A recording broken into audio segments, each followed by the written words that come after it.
There we go. I think I'm recording myself, so hopefully that will work. My name's Tim. I'm an alcoholic. Very glad to be here. Thank you for inviting me.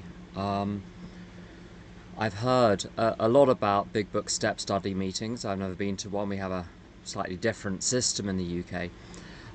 My date of sobriety is 24th of July 1993. I first started sobering up in 1990 when I was 18. I'm in my 50s now.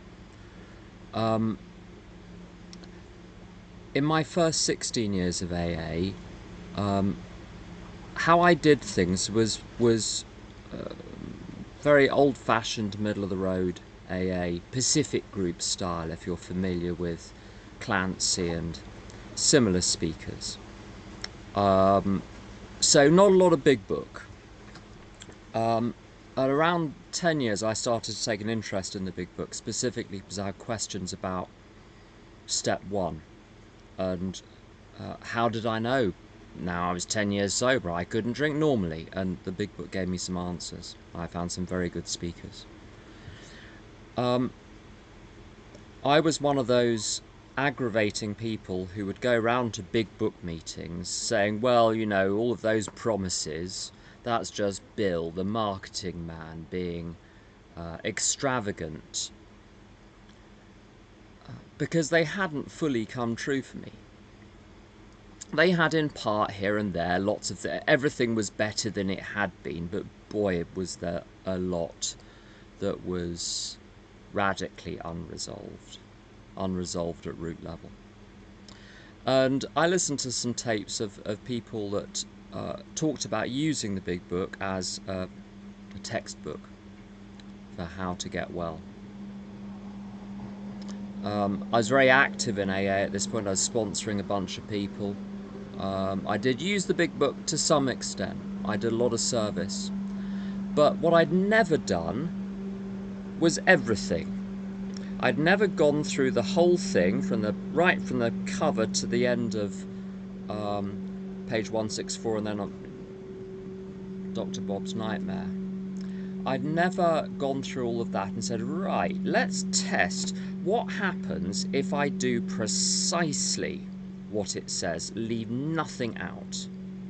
Make sure everything is complete. Step 8 complete, step 9 complete.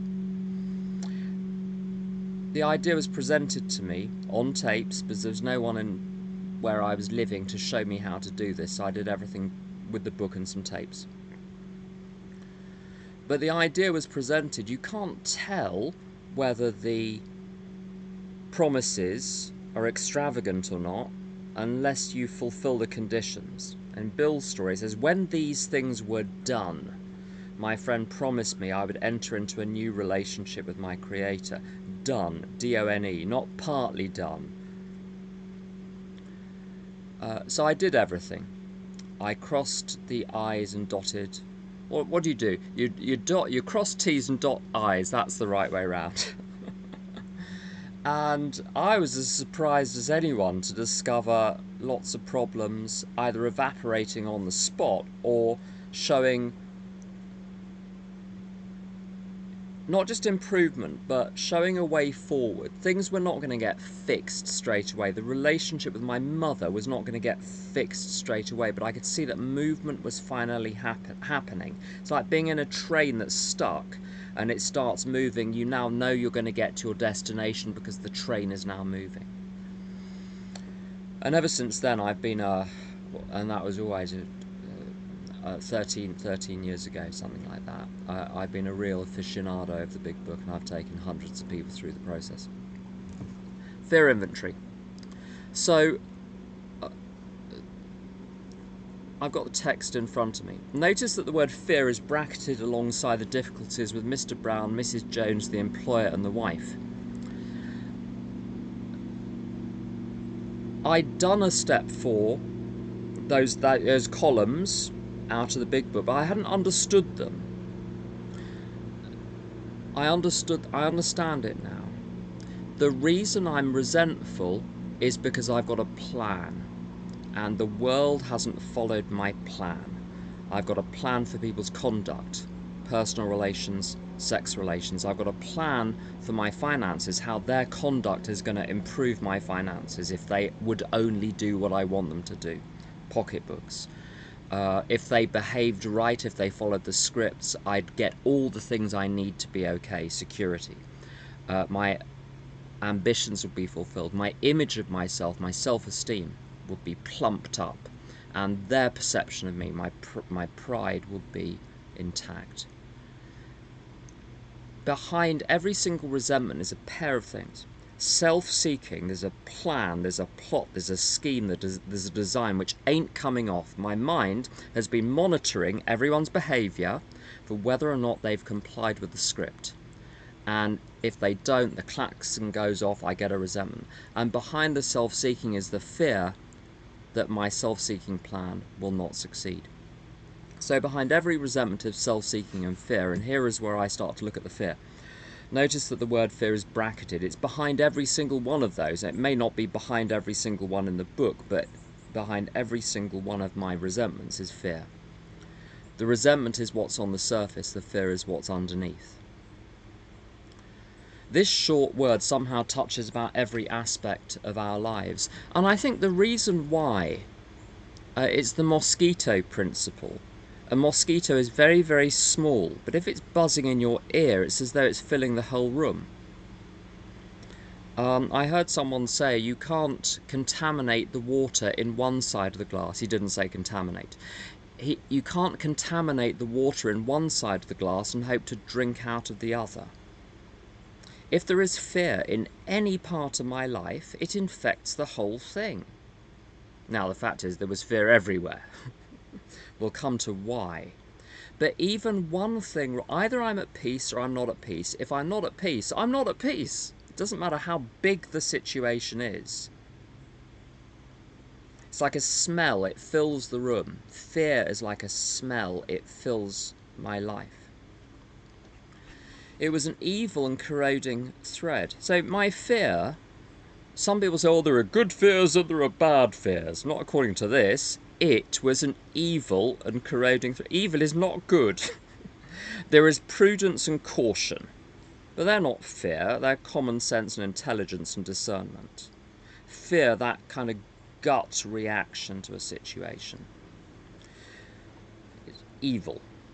Evil and corroding thread. The fabric of our existence was shot through with it. It set in motion trains of circumstances which brought us misfortune we felt we didn't deserve.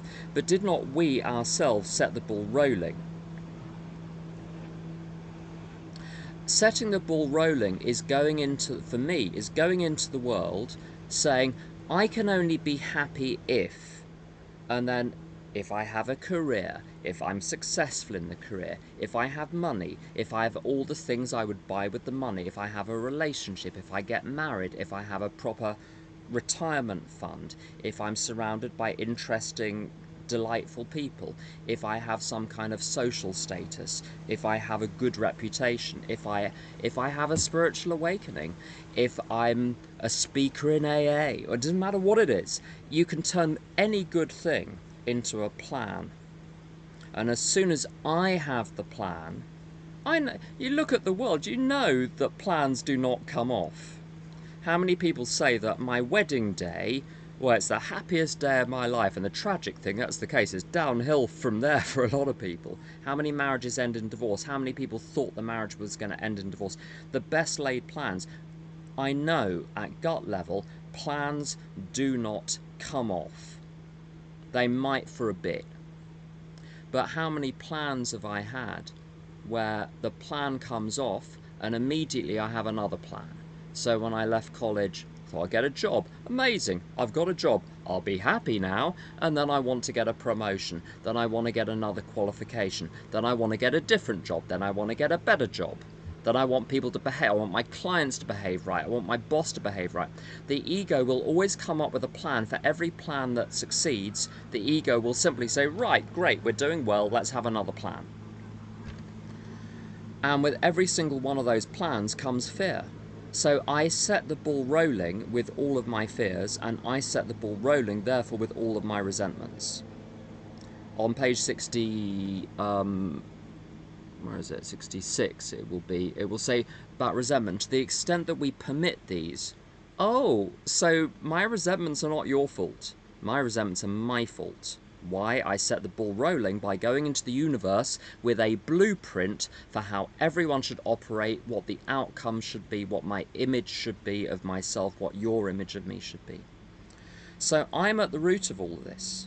There's no one to blame. It ain't my childhood, it ain't them, it ain't the government, it ain't the system, it ain't any of those things. It's me. My friend Astrid always says the calls are coming from within the house. That hit when I heard that.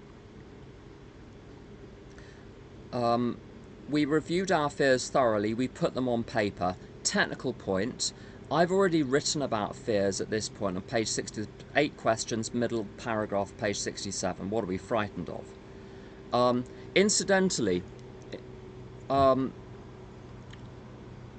that paragraph where I say what are my mistakes, where am I self-seeking, selfish, frightened, dishonest, where am I to blame, what are my faults, what are my wrongs, it says I'm to disregard everyone I've written about in the resentment inventory.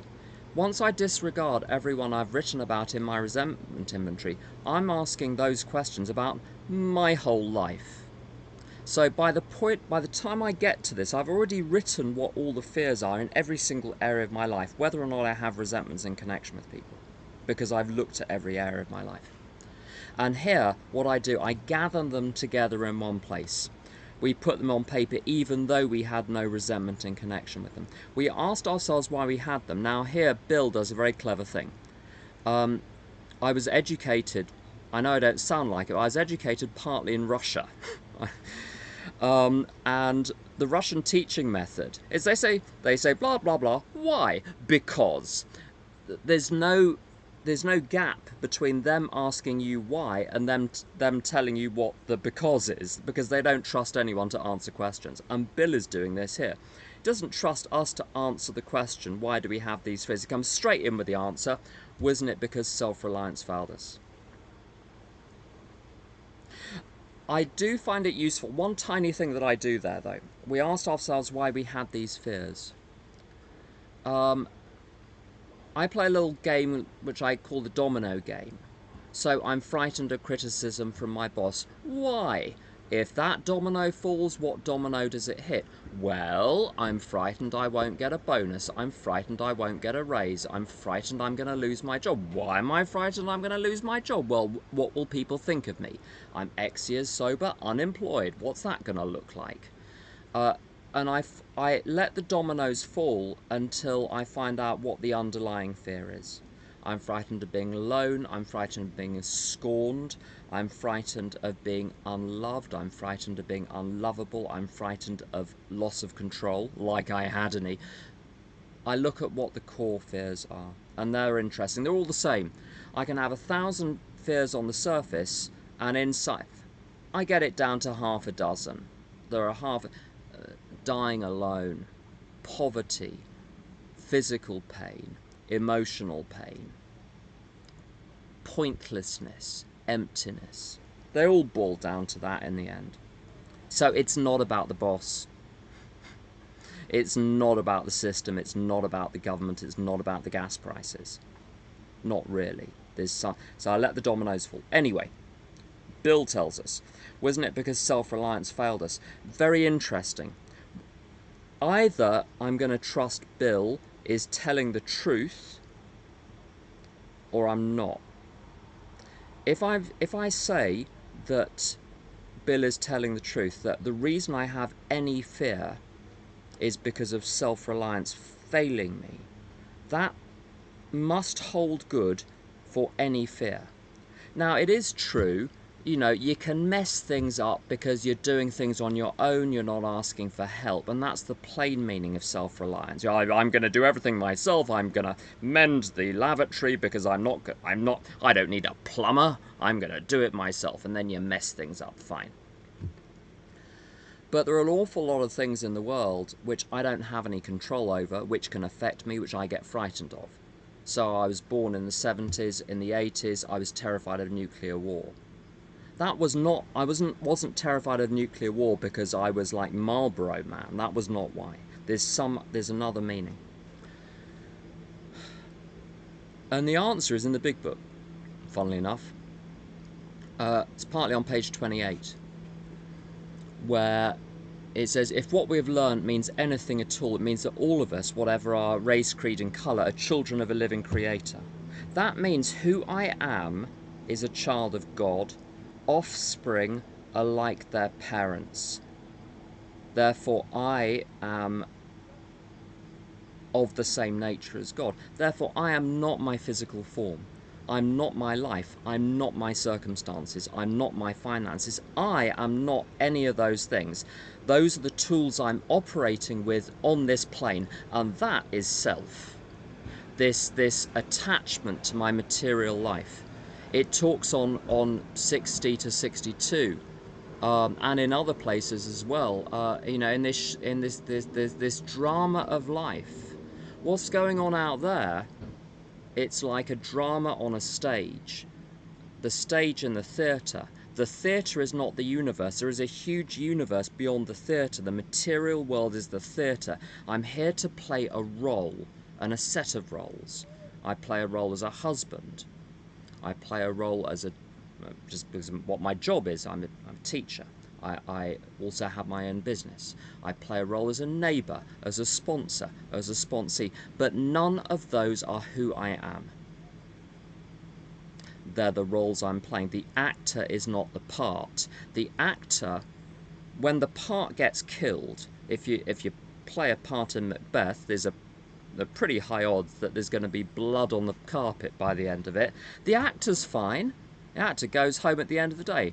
It doesn't matter what happens to the part. If the actor thinks he's the part, he's going to be frightened. If I identify myself with any of those roles, with any of those circumstances, with any of those externals, I would be psychotic not to be frightened, because every single one of those is vulnerable. There is nothing secure in the world. That is what self-reliance means to me. When I'm relying for my identity, who I am, my value, how much I'm worth, and my purpose, why I'm even here, on the world, those three things can be threatened. If my identity is I'm a child of God, I'm spirit that is operating in the material realm, that can't be harmed by anything in the world. Whole layer of fear goes right there. What is my value? I'm of infinite value, because I am a child of God. That saved me about 20 years of therapy, let me tell you. I had low self-worth. I was wrong. It didn't need analysis. I didn't need to find out why I had low self-worth. I had to recognise I was wrong. And I had to trust people that said you are of infinite worth because you exist. And I practiced that idea in my life. I practiced applying that, affirming that with everyone around me. The more I affirmed that with everyone around me, the more it bounced back against me. I thought, I really am worth something. So middle finger up to anyone who says that I'm not, or anyone else. Trouble is, all the people you resent are of infinite worth too, even you know who. And what's my purpose? My purpose is to wake up and help other people wake up. That can't be confounded. There is nothing to be frightened of. When I'm frightened, I've forgotten who I am and why I'm here. Perhaps we think there is a better way. We think so. If we're now on a different basis, I'm going to stop in a minute, Steve, don't worry. If we're now on a different basis, the basis of trusting and relying upon God. We trust infinite God rather than our finite selves. We're in the world to play the role He assigns. So I affirm on a daily basis that God is available to work through me in my life and in the lives of people around me. How? I don't care. None of my business. It's my job to affirm that there is an infinite power. And then all I have to do is go to God, page 86 in the morning, on awakening, tell me what to do. I'm showing up for work. Show me what to do. And it says as much here. Where is it? Well, a couple of things. We ask Him to remove our fear and direct our attention to what He would have us be. If I'm frightened in a situation, I say to God, what would you have me be? If you don't know, pick from these: patient, tolerant, kind, loving. There is almost no situation where those aren't the ideal things to be. When I'm focusing on being patient, tolerant, kind, and loving, the actions take care of themselves. The intuitive line to God is activated by me adopting that position consciously. Just to the extent that we do as we think He would have us. I don't even need to get it right. I just need to be sincere in doing what I believe is God's will. If it's wrong, I can admit it promptly. The worst thing it can be is a terrible mistake. And then He can enable us to match calamity with serenity. And I'm going to finish on this. The last line. Once we commence to outgrow fear. Fear, and this was pointed out to me only relatively recently. I've known for a while that prudence and caution and intelligence and discernment are the way that I can forfend ills in my life. I don't need to be frightened. I need to be observant, to plan carefully, and then let go. And it doesn't stop everything from it doesn't stop all bad things from happening. But boy, is life better when you're prudent and cautious, in my experience. But as I said, that's different than fear. Now, the fear that it's saying here, once we commence to outgrow fear, what does that mean? It means fear is associated with a stage of my development. It's associated with my spiritual childhood. I have to outgrow my milk teeth. I have to lots of things I outgrew naturally. Fear I didn't. So kids are born frightened, fine. I didn't outgrow it. My friend Bill says the two things you need to know about your childhood are that it was very, very long and it's now over.